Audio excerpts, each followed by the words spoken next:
İstanbul Teknik Üniversitesi İTÜ'lü girişimciler bakın bu hafta hangi girişimi paylaştı bizimle?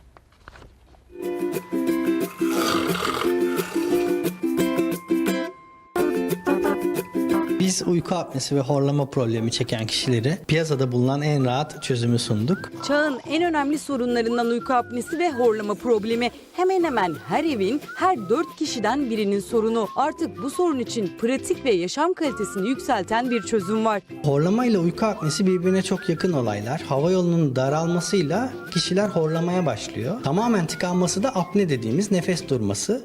Biz bu daralmayı, hava yolunu genişlettiğimiz için apareyle birlikte hem daralmayı ortadan kaldırıyoruz hem de tamamen tıkanmaları minimuma indiriyoruz.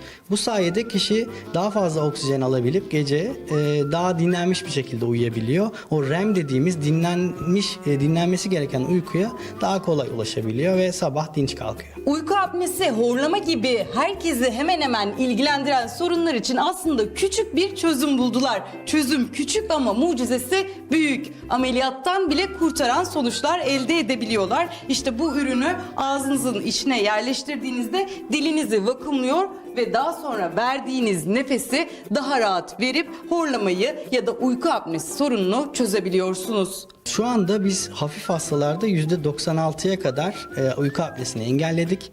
Orta düzey hastalarda ise %75'e kadar bir başarı gördük. Bu oranlar ameliyatta elde edilen başarılarla birebir denk düşüyor. Buraya dil ittiriliyor ve bu bölgeye de hastanın dudakları yerleşiyor. Bu dudak yerleştikten sonra şu kısım ağzın dışında kalan kısım oluyor. Bir diğer etkisi de dilin şu dil haznesine girdikten sonra vakumlanması ve hava yoluna doğru geriye doğru çökmesini engelleyerek horlamaları azaltması olarak ortaya çıkıyor.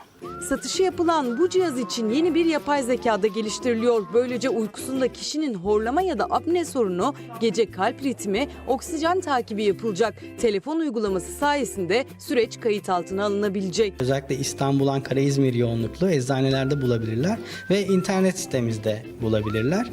Aynı zamanda Avrupa'ya da gönderdik. Almanya, Hollanda, Fransa gibi ülkelerde satışı yapılıyor. 350 Türk Lirası satış fiyatı. Ürün tamamen medikal silikondan yapıldı. Üretimi 4 yılda tamamlandı. 3 kişilik ekip şimdi daha gelişmiş versiyonları için çalışmalarını sürdürüyor.